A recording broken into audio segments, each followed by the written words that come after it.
மேகேதாட்டு அணை கட்டக்கூடாது என்ற அந்த தீர்மானத்தில் பேச வாய்ப்பளித்ததற்கு நன்றியை தெரிவித்துக் கொள்கின்றேன். வருஷத்துக்கு 750 டிஎம்சி தண்ணீர் காவிரியில் வருகிறது என்பதுதான் ஒரு கணக்கு. அதில் கர்நாடகாவுக்கு 285 டிஎம்சி தான் அவங்களுக்கு உரிமை. தமிழ்நாட்டுக்கு 404 டிஎம்சிக்கு மேலே உரிமை இருக்கிறது. ஆனால் அது குறைஞ்சி பேச்சுவார்த்தையின் மூலமாக இன்னைக்கு 175.25 டிஎம்சி, பாண்டிச்சேரிக்கு 7 டிஎம்சி, கேரளாவுக்கு 30 டிஎம்சி. ஆனால் இந்த 175.25 டிஎம்சியை ஒரு மாதமும் ஒரு டைம் டேபிள் போட்டு அவங்க கர்நாடக அரசு நமக்கு தந்திருக்கணும். இது வரைக்கும் வரலாற்றிலேயே கிடையாது. அப்படி டைம் டேபிள் போட்டு இந்த மாதம் ஒரு 12 டிஎம்சி, அடுத்த மாதம் 32 டிஎம்சி தந்ததே கிடையாது. நமக்கு ஜூன் மாதம் 9.18 டிஎம்சி தண்ணீரை கர்நாடக அரசு நமக்கு திறந்து விட்டிருக்க வேண்டும். ஆனால் கடந்த ஜூன் மாதம், அதாவது இந்த 2026 2 மாசத்துக்கு முன்னாடி அவங்க திறந்து விட்ட தண்ணீருடைய அளவு 2 டிஎம்சி தான். ஜூலை மாசம் 31.24 டிஎம்சி தண்ணீர் திறந்து விட்டிருக்க வேண்டும். 1 டிஎம்சிக்கும் குறைவான தண்ணி தான் திறந்து விட்டுருக்கிறாங்க. அப்படின்னா அந்த சட்டத்தையோ தார்மீக நடவடிக்கையோ காவிரி ஆணையத்துடைய தீர்ப்பையோ உச்ச நீதிமன்ற தீர்ப்பை எதையுமே கர்நாடக அரசு மதிக்கவே இல்லை.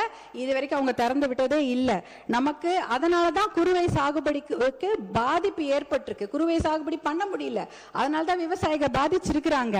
இது எப்படி பார்க்கணும்னா, நமக்கு வர வேண்டிய தண்ணியை அவங்க கொடுக்கல. ஆனா எப்படி இந்த ஆடிப்பெருக்குல தண்ணி வந்தது? ஆடி 18 வந்து போச்சு. ஞாயிற்றுக்கிழமை எல்லாரும், திங்கக்கிழமை எல்லாம் சேலம் தருமபுரி மாவட்டங்கள் ஆடிப்பெருக்கு விழாவை கொண்டாடி இருக்காங்க. அந்த காவிரி தண்ணி எங்க வந்ததுன்னு யோசிக்கலாம். ஆனா அது காவிரி தண்ணி கர்நாடக அரசு நமக்காக கொடுத்த தண்ணி கிடையாது. கேரளால வயநாட்டுல பயங்கரமா மழை பெஞ்சுது. அந்த வெள்ள நீர், அதிகப்படியான அந்த வெள்ள நீரை தான் அவங்க கபினி அணையில தேக்கி வைக்கிறாங்க. அந்த தண்ணி கபினி டேம் ஃபில் ஆயிடுச்சு. ஃபில் ஆனதுனால வேற வழி இல்லாம தான் தண்ணி, உபரி நீர், வெள்ள நீர் தான் நமக்கு திறந்து விட்டுருக்காங்க.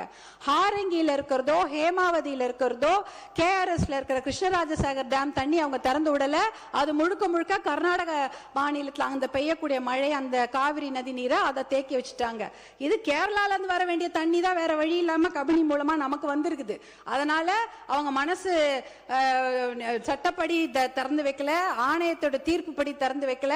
அவங்க தண்ணி அதிகமான வெள்ள நீர் அவங்க ஊர்ல வந்துடக்கூடாதுன்னு தான் திறந்து வச்சிருக்கிறாங்க.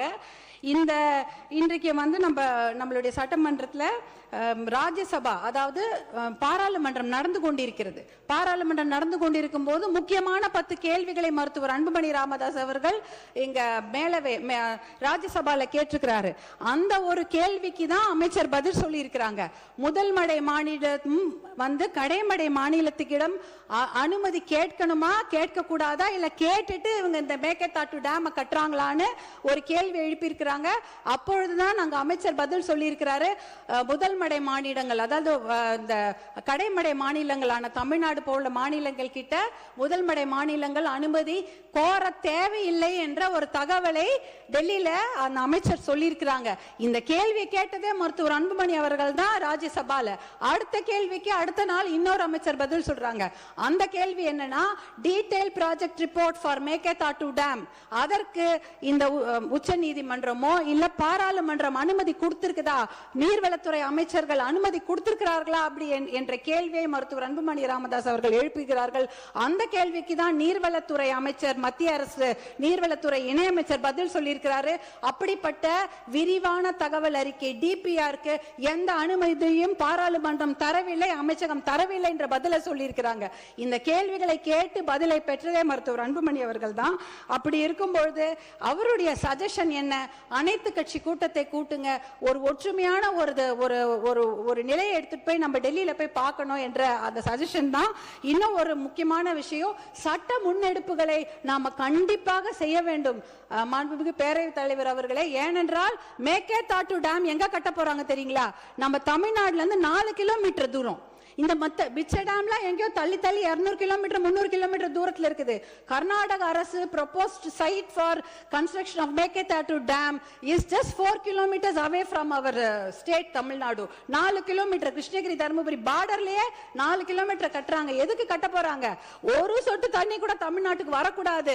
வரக்கூடிய அத்தனை தண்ணியும் எல்லா டேம்லயும் சேர்த்து வச்சுட்டு மேகேதாட்டுல 70 TMC தண்ணியை புடிச்சு வச்சுக்கிட்டு ஒரு சொட்டு நீர் கூட தமிழ்நாட்டுக்கு வரக்கூடாது என்பதற்காக தான் தமிழ்நாட்டுக்கு மிக அருகில் டேம் கட்டுறாங்க.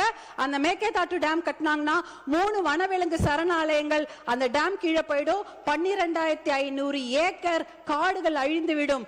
புலிகள் சாங்சுவரி இருக்கு. பிலிகிரி ரங்கநாத சுவாமி கோவிலுடைய புலிகள் காப்பகம் இருக்கிறது. காவேரி வைல்ட் லைஃப் சாங்சுவரி இருக்கிறது. அதே சமயம் மாதேஸ்வரன் மலை சாங்சுவரி, அத்தனை வனவிலங்கு சரணாலயம் இருக்கக்கூடிய நீர் வேம்பு நீர் மருந்து மரங்கள் 700 வருஷம் பழமையான மரங்கள்லாம் தண்ணியில போயிடும். நீர் நாய், சாம்பல் நீர் ஆட்டர்ஸ், அப்புறம் மகாசீர்னு மயில் கண்ட மீனுங்க, 4 கொம்பு மானு எல்லாமே அழிஞ்சிரும். இதெல்லாம் அழிச்சிட்டு தான் மேகேதாட்டு டேம் கட்ட போறாங்க. சுற்றுச்சூழல் பாதிப்பு மிகப்பெரிய அளவில் இருக்கும். இதற்காக சுற்றுச்சூழல் கேஸை நம்ம நிறைய போட்டு இந்த டேமை கட்ட விடாம நம்ம தடுத்தணும். 2 ஆப்ஷன் தான் தலைவர் அவர்களே. ஒன்னு மேகேதாட்டு டேம் கட்டணும், இல்ல மேகேதாட்டு டேம் கட்டக்கூடாது. இதுல நடுவுல என்ன முயற்சி? we don't need the dam, அவ்வளவுதான். no dam, no need of the dam. இதுக்கு நடுவுல முயற்சி என்ன இருக்கு? அந்த முயற்சியே தேவையில்லைங்கிற. மேகேதாட்டு டேம் கட்டக்கூடாது, அவ்வளவுதான். இதுல நடுவுல இந்த நான் முயற்சி பண்றதுல தேவையில்லாத ஒரு விஷயம்.